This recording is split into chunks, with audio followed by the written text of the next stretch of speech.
Admiral's log. The British Empire, with its vast resources and formidable fleet, has proven to be a more challenging adversary than anticipated. Our engagements thus far have exposed the harsh reality that our navy cannot match the British fleet in direct combat. Their superior numbers and advanced ships make a traditional confrontation a futile endeavor. However, the path to victory is not always paved with head-on assaults. As the tides of war shift against us, I've decided to embrace a strategy of asymmetric warfare, employing tactics that strike at the heart of their vulnerabilities. Our new approach will focus on harassing British convoys, disrupting their supply lines and engaging their capital ships with swift hit-and-run tactics. This method will turn their strength into a weakness, forcing them to spread their forces thin and react to our unpredictable maneuvers. By striking where they least expect it, and then vanishing into the depths of the sea, we can wear down their resolve and inflict significant damage without the need for large-scale battles. This strategy is not born of desperation, but of calculated adaptation, a testament to our resilience and ingenuity. The British may have the upper hand now, but I am determined to turn the tide in our favor, one harried convoy at a time. Hey guys, Stealth here and welcome to episode 3 of the Spain campaign. The Spain campaign which so far has not exactly been going this well.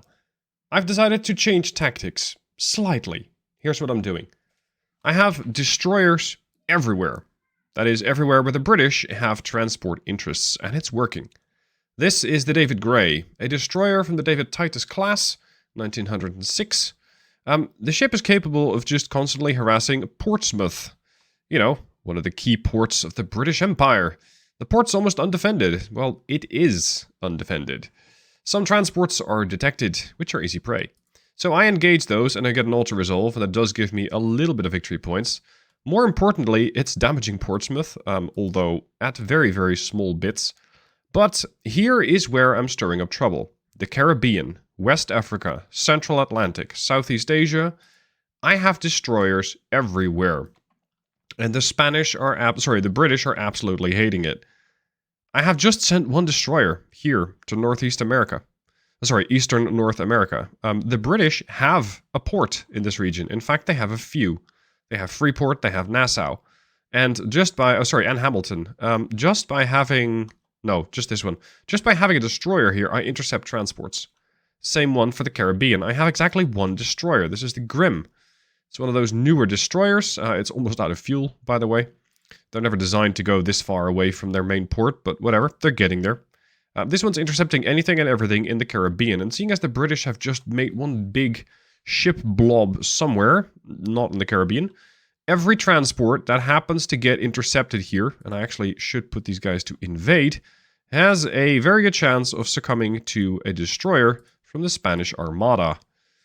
Over here, Central Atlantic. Yep, I have a DD.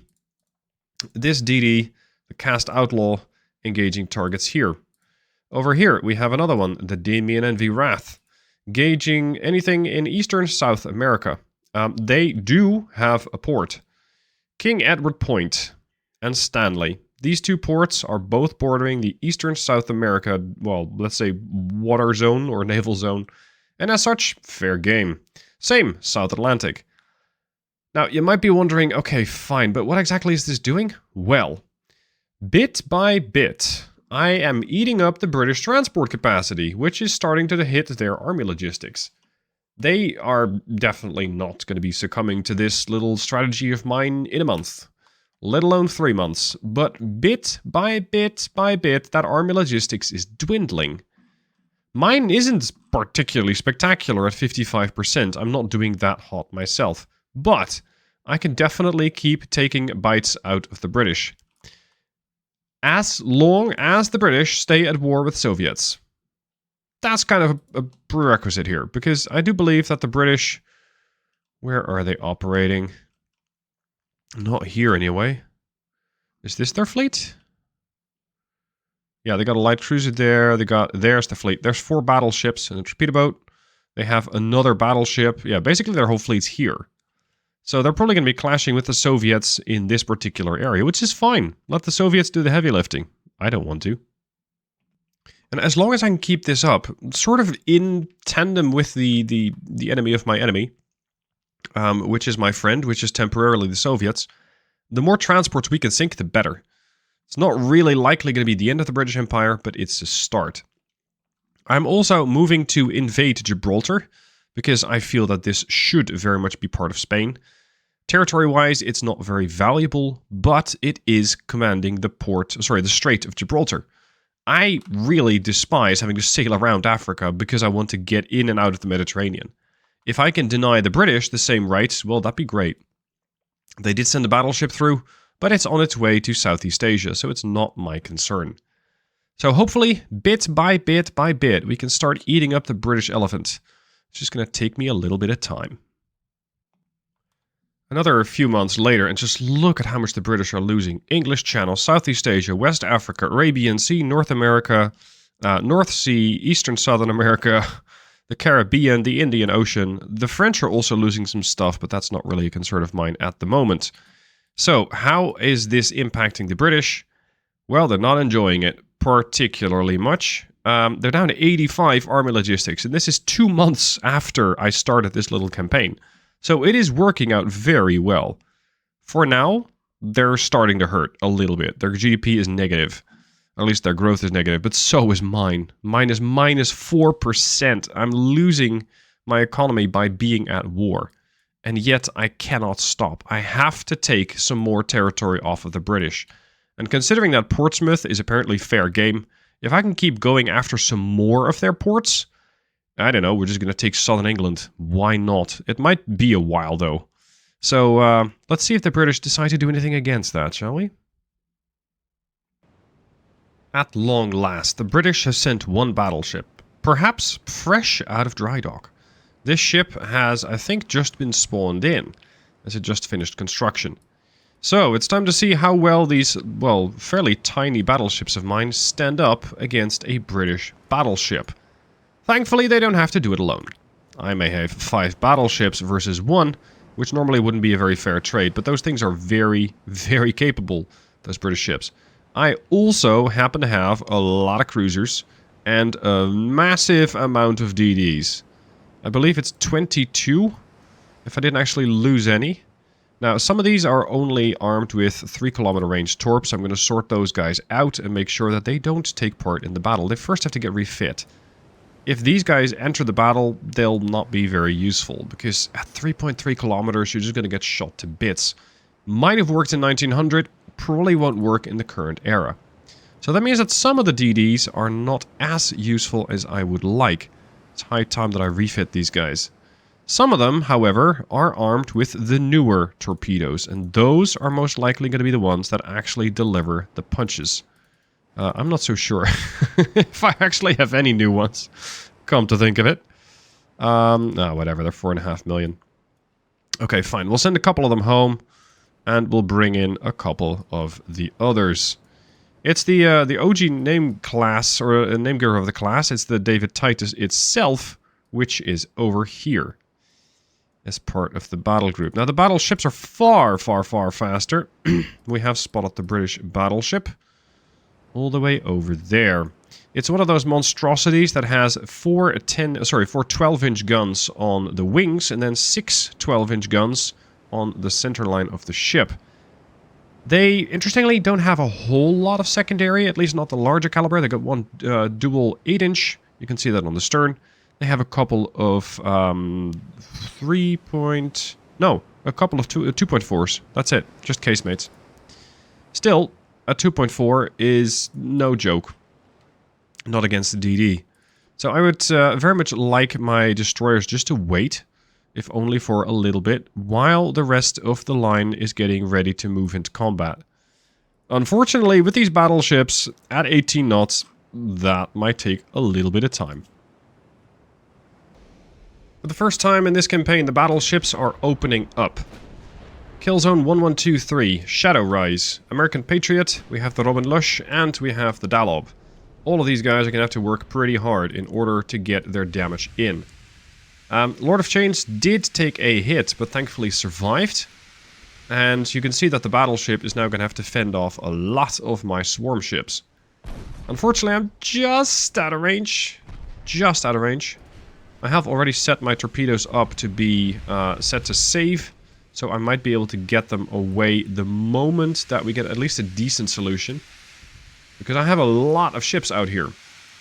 And I would very much not appreciate losing a lot of them. 2 friendly torpedoes. Now, the Audacious is an expensive boat. This thing is 97.8 million. That's a lot more than my DD, naturally. Yet, I'm not sure if it's going to compensate for the complete loss of several destroyer groups that I've had so far. I don't believe it will. So let's just still be relatively careful with these DDs. That's a pretty decent bad shot by the Audacious. Come on, brother. Send your torps. Yeah. A point of contention about the Lord of Chains is that the ship is doing 30 knots, supposedly. But my torpedoes are actually just slower than that. They're 26.9. So the torps are slower than the launching ship. And if you have forward-facing torpedo tubes like this ship does, that can actually be dangerous. You can torpedo yourself. And especially if you got multiple DDs in the area, it is, well, it's not bound to happen. It's more likely to happen. You guys are just gonna, I don't know, follow the battleships or something. And wait until I need you. The rest of the DDs over here I have set up in a holding pattern. I think Audacious is going to make it very difficult to get hit. Because she's already heading away from the torps. Her turning circle is pretty decent. Yeah, I think this torpedo attack was a bit too early. Bit too early. I don't think it's going to work out. Maybe the foreign policy can still launch a torp or two, but meh. The other torpedo units, 6 clicks away. We have another one operating about 7. Oh, that was a good hit from a destroyer. That detonated part of their ammunition, so that did a lot of damage to the Audacious. Now the Audacious is not going to go down to that. She has spacious crew quarter, she has many bulkheads, she can contain the fire and the flooding. And she still has enough crew to do damage control. So that really shouldn't be the end of her. As for my capabilities of damaging this ship, she's pretty reasonably armored, I'd say. 3-inch aft belt, 1-inch forebelt. Nothing spectacular, but it's also not bad. And for this era, I might suffer trying to actually pen that ship. So we'll just take away some of their crew, while hopefully also getting maybe some rudder damage in. That will make it more difficult for the ship to start steering away from torpedoes. And they are still flooding. Pumps in this day and age aren't that good. You got an anti-flood 1. Which, yeah, it works. It's just not working that well. Good lord, these things are slow. They're trying to help out, but... I am not one for slow ships. Never have been. Come on, let's go take her down. A bit more fire.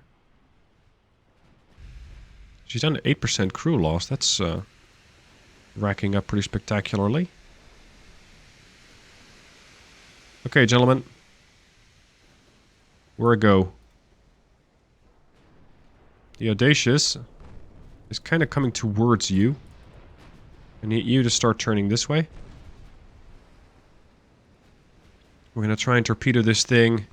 Well, I don't want to torpedo it from the bow. Not if I don't absolutely have to. And I don't. I don't really have to. Now, the British have done some, substantial damage, and there's more of it. Thankfully, the kill zone doesn't really seem to take anything critical from that. So that is a good outcome so far. Let's smoke up the DDs. Some of these are not exactly where I was hoping they would go. These guys are reloading. The Lord of Chains needs to get out. No, not like that. You need to just leave. Did you wreck your engines too? No, you didn't. Okay, the other battle line. Let's get them into the battle where they belong. At this point, I'm pretty perfectly happy launching torpedoes at them. Because this is going to be difficult for them to dodge. I should have turned on the torpedo launchers a bit before. Yeah. That would have had the torpedo launchers already pointing at the target, but whatever. We're here now. We'll get the damage in. And considering the amount of damage the ship has already taken to the bow, I'm hoping we'll hit our amidships.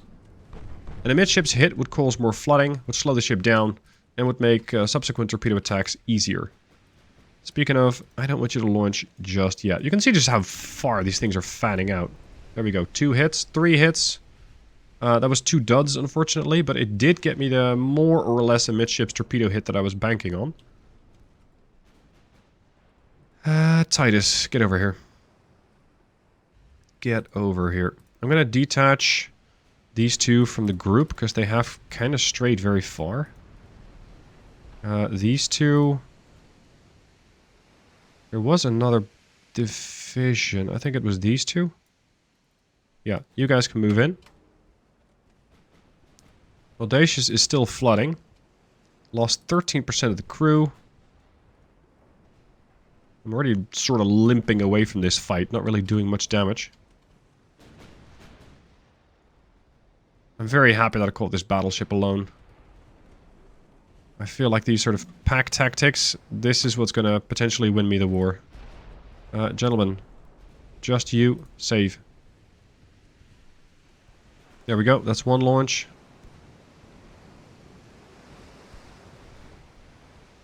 Not sure why they're waiting. There's the 2nd set and the 3rd set, okay. Titus, join that div. You, come over here. Hit. Not even a dud, would you believe it? The other ones are duds. I don't like the turning circle on these DDs. It's horrible. 870 meters. Like, that's worse than when you're looking at a battleship. Much worse, in fact. Okay, you're gonna do another drive-by. I'm presenting so many targets that it's very difficult for the British to select a, well, any target. And I think it's going to kill them. They're already listing very badly. Because of that, they probably cannot bring most of their guns to bear anymore. There's the Torps, 5 away from the Caleb Rainwaters. If that hits, that's the end of the Audacious. Yeah, that hit alright. 1 dud. They did get some damage in return, but that's the end of the British Audacious. Very good. Because I did not need a British battleship interfering with my, yes, once again, invasion of Wales. Now, victory points. Yes! This is what I was going for. 21,000. All of a sudden, we're back in the war. We are back in business. Another month later, I get another opportunity. This time 2 battleships and a light cruiser. Target first, the light cruiser, then send in the DDs. The DDs have now been replaced, at least a bit. I'm gonna have to look for the better divs. Here they are. The aggressive, the rel... No, not the rel. If only the game would actually throw all of these, let's say, better DDs into the same group. That'd be so helpful. Anyway, light cruiser goes first. That thing has to get taken out, because the light cruiser is the one that can really make a mess of the whole operation. The more advanced DDs, if I can find them... Yeah, I think this is another one. Yeah, they got 7-kilometer range on the Torps. Much, much safer to engage with. So, more of those, please. What? Where's the rest of my DD fleet? I swear I pushed all of the new DDs into this battle. But I guess they... the game didn't select all of them? Something to that effect. Okay, at any rate, we do have a couple of the more advanced DDs. So let's send those out to meet the enemy head on. The aggressive is going to go here. Yeah, now we're getting somewhere. These guys can torp from afar, and here is one of their battleships. The light cruiser, I don't think has anything resembling a sonar or hydrophone yet, so it might be out front, but it can't really do much. Well, sorry, it's not even out front. It's over there. It doesn't really do much. The DDs will. Now, these are more expensive. They're 7.5 million compared to the 4.5 I think I'm paying for the older bunch. Yeah.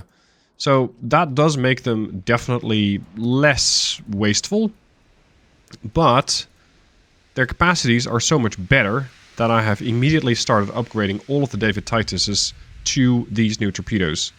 It's the Mark II torpedo launcher. At least that's what these guys have. I think the new Titus is getting the Mark III. And with that, they will have some really decent torpedo launching capability. Guess we're still waiting for something, because we're in range. Where's the other one? The aggressive's all the way over there. Okay. Rel and Scott. Well, you guys are here anyway. We might as well make a torpedo attack happen.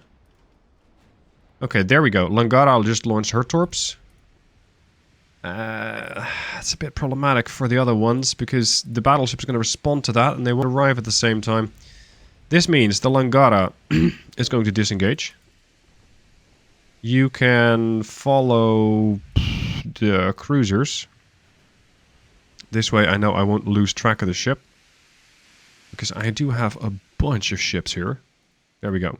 You can follow the BBs.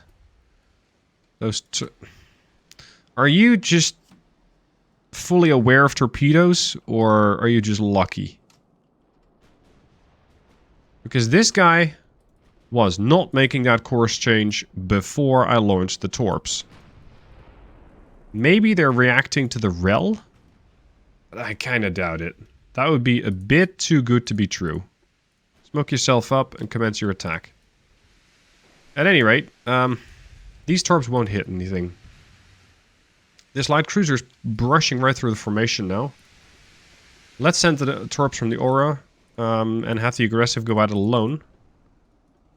Just start turning that way and we'll see where your torpedoes are going to be useful. Rel. You do need to get a little closer there, dude. It's not pretty. It's going to probably cost you some hull damage, but we'll have to risk it. 46 brave men. And this is pretty much their perspective. Rushing towards something that is blazing 12-inch shells in your general direction. Not particularly fun, not particularly good for your health, but they will do it anyway. They will do it for Spain. Alright. Over here we have the torps out. Yeah, I suspect the light cruiser is definitely going to detect those. Whether they'll actually do anything about it, that remains to be seen. Oh, this is actually looking a little better than I expected. We still won't hit the Rodney, but the Rel might. And Scott has also been joining into the party. That is not bad. Now, there are a lot more destroyers. I probably won't need these. You're speed constrained, aren't you? Yeah, you're doing like 18 knots, dude. I will free you of your shackles and tell you to increase speed. That is very unfriendly against the Rel. But then again, this is not particularly kind of me either. Torpedoes here, maybe. Now, I know I said take down the light cruiser first, but that's evidently not happening. Because the light cruiser is not behaving according to my plan. Rodney with a trained crew, ow, is blowing up torpedo launchers left, right, and center. Don't turn too much or you're running into your own torp. Ooh? No, really? Come on. And Rodney, watch. Watch as just Rodney dodges all the torps. That is what the AI does. Even with the Dreadnought Improvement Project, apparently. Aggressive. Well, you sure are living up to your name, that's for certain. Put your guns on that. Put your torps on that. And commence the attack whenever available. If we don't hit the Hibernia, we might even be able to hit the Rodney behind it. Torps away, that's 2. Torps away, that's 4. Okay. Disengage. You've done what you came here to do. I highly recommend that you try and, yeah, stay safe. Which evidently won't really be happening. Alright, where's the rest of the DD group? They're all part of a division somewhere else. These battleships seriously have some precognition about their ability, or about the torpedo attacks that I'm about to do against them. It is pretty annoying. Engage the Calypso. Kill that. Our shells should have enough punch to go right through that. It's only a light cruiser. And it has many bulkheads, spacious crew quarters. Okay. You, smoke up. Get ready for a suicide torpedo attack. Only when I tell you to. Not yet. Sink the Calypso. It's 10 million. Take it out. Yeah, flash fire. Excellent. They won't be doing that again. What's the turning circle on these? 690. And yet, they are so ridiculously good at dodging torpedoes that it's getting a little annoying. The flash fires on the Calypso keep going. She doesn't have a whole lot of buoyancy left. Probably doesn't have a whole lot of ammunition left either. Her crew is remarkably alive. Oh, there goes another flash fire and she's dead. Excellent. Takes care of that. Now we're going to take the battle to the battleships. The foreign policy now has to really start engaging the threats. The David Gray, you guys don't. Just this one. Oh, that's going to kill me. Well, at least I got the torps away. Foreign policy. Leave this place. I think we've made our foreign policy pretty clear. Look at that thing turn! Instant detection. I need some better torpedo propulsion, because the way that these guys are detecting my torps means that I might as well not even try to attack.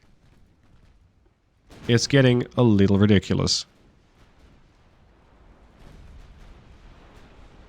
David. The foreign policy might be sinking. Yeah, she's gone.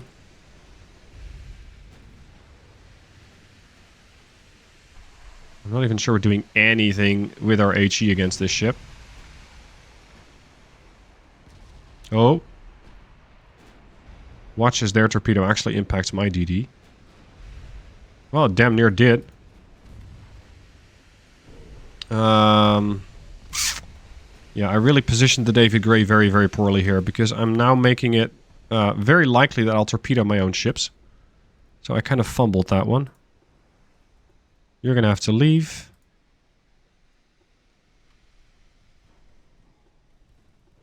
Heavy cruisers. Sending high explosive shells right into the target. I don't think they can do a whole lot of damage to my ships. Because I'm pretty much bow in. But I'm not impervious. If we sink these guys, that's 40,000 victory points and then some change for the cruiser. So I would very, very, very much like to sink these battleships. Ow. Good lord. This is getting a little out of control. Somebody sent torps. Oh, the E46 did. Don't do that, dude. Normally, I very much appreciate your enthusiasm. This case, it doesn't really come in handy because you might have torped the heavy cruiser there.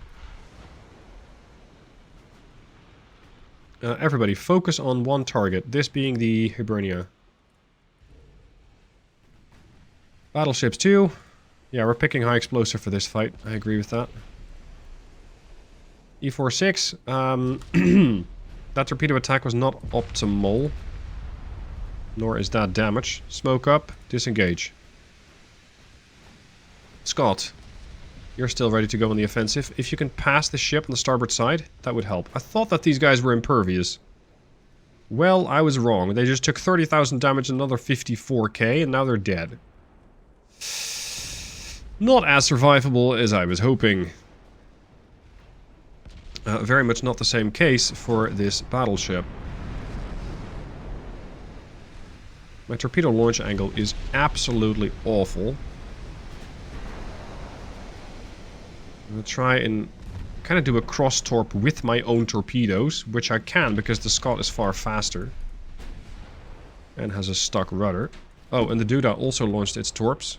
Oh, this is going to be a bit problematic. Can we at least land one? We cannot land one torpedo on this ship? Good lord. This is getting really embarrassing. I'm sorry. Leave. Do I have any more DDs out here? Langara. Oh, you've been reloaded. Excellent. Excellent. Let's go. No, we're destroying their torpedo launchers. Wow, Duda, you are being extremely aggressive here. Maybe overly so. And the Scot is just dodging torps from one of the friendly ships. There is no such thing as a friendly torpedo. All the damage here is getting blocked. I really don't like losing one of my heavies. Those are fairly expensive. At the moment, I'm down a couple of ships, which means that the British are actually gaining points this battle, up until the point where I eliminate a battleship. And I really feel like my battleships are just doing jack shit. Like, they're not doing any kind of damage. It's not true, they've done 2200 damage. The 6 inches probably ate the light cruiser. So it's the 6 inches from the battleships. Yeah, that's what's happening here. That's what did the damage. Alright, we're gonna try and make another torpedo attack happen here. Finally, we're getting some pens. And as for the rest, I still have another destroyer division, which have live torpedoes. That's a bit dangerous. Oh, flash fire on Mechamatic. There goes your turret. Try not to lose them all at once. This is going to be a very expensive battle, sheerly in terms of how much it's going to cost me to repair everything. Alright, smoke up, torp out. Target, Hibernia. Your torps, at least, are a little faster, but not by much. Okay, you launched, now you can leave. What is that thing doing?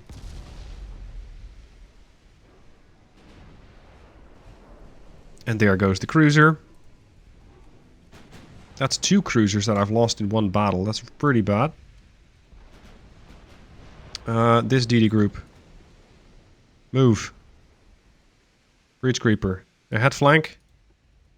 None of this escort nonsense. We should have had these battleships dead by now. There's one dud. And finally we're getting 2 hits. And Hibernia is badly flooded on the bows. Outstanding. Finally we're making some progress. Rodney is using her main guns against the retreating Scot. Okay. Interesting choice. I wouldn't have picked that target because it's not strictly a threat. But the AI sometimes works in some mysterious ways, and if this is what they want to pick, by all means. Crook Tuna, leave. Langara, leave. I also got the pretty badly limping aggressive over here, but I got too many ships in close proximity to launch the torps on this ship. So I won't actually do that. Crook Tuna is gonna probably get sunk over here. Jesus Christ, look at that damage. I know my cruisers will have to be punching bags, but this is not what I meant. There goes the Crook Tuna. Now this is partly because Spain doesn't have any really good ships, yet. And partly because I'm currently a really shit admiral, the way that I'm going about this battle. Oh god, why did you have to destroy a torpedo launcher? Why do you have to be like that? Rodney. Don't do that. That was the bow launcher that got messed up. Zadlow, detached from the div. Jock, point blank range, dud. Target. There. Bridge Creeper. Hard starboard, please. Torp away. 1 from the Zadlow. No, 2 from the Zadlow. I'm eagerly awaiting the launch of 2 more. There's 1 more. 2 more. Point blank range against Rodney. There's Breach Creeper who also pitched in. They are going to have to be pretty careful not to intercept their own torpedoes. Or the battleship. Oh, rock and hard place. Try not to get hit by your own torp. Oh, no, you're good. Almost torpedoed my own ship there. David, get in there. Constant suicide rushing with the destroyers here. It's kind of paying off, I guess. I can still fix my ships up, and the British can't say the same. I just wish my battleships would actually do anything useful, but they were not designed to take on battleships. They were designed to take on destroyers, light cruisers, heavy cruisers, basically all the escorts, so that my destroyers can do exactly what they're doing. Veteran Gamer is prepping, that's fine. The problem that I tend to get with the destroyers is that I have so many around that I lose track of who's doing what, where, and which ships are damaged. That is definitely becoming a problem, especially with a fleet as large as this one. Now, the Rodney is finally going to go down. There she goes. So now we only have to finish our attention on focusing down Hibernia. And you still have torps. This thing is dead in the water. It's got one damaged engine. It's not that likely to be very useful. Torps away. Probably the bow launcher still turning. There we go. There's 3 more torps. So you can retreat. Randall, try not to ram the Crook Tuna, although that wouldn't cause you any damage. Veteran Gamer. I need you to get... Yeah, just get your torps off against this target. Hibernia is already badly listening to starboard. He's still fighting. She's not done yet. 2 duds. There you go. That's a hit. That's another hit. A veteran just pitched its torpedoes into the battle. And it's got a flash fire. And another. And another. She's dead. Boom. Okay. So that was not a cheap fight, but I got 3 Spanish battleships eliminated. 39,000 victory points versus 18.9k. Yeah, that's 3 heavy cruisers gone. 1 DD badly damaged. But if this persists, I'll at least be able to get a decent bunch of money. I don't want any British territories. I want the British to go down under the weight of their own territory, so I'm not going to take any territories away from them if I'm able to get a victory for the war. I'm really only interested in taking their mainland territory. Oh, and I also did damage the port of Barry, which is nice. Look at that. 1 for... Good. I am losing ships in the North Atlantic, which means... Cuba. No, I have absolutely no intention of hitting up Cuba. Yeah, they got ships in the North Atlantic. They're sending heavy cruisers back in order to prevent the capture of Barry, most likely. They're still in possession of a battleship here, and there is another battleship and a cruiser there. This invasion is going to be very difficult. Especially when there is a battleship in the way. Nevertheless, the port is only 1,900 tons after that bombardment, so I'm going to hit it again. How that will end up, you'll have to see in the next episode. Hope you guys are enjoying the campaign. Bit by bit, we'll take them down, but it might take me a while. Thank you for watching. I'll see you soon for the next.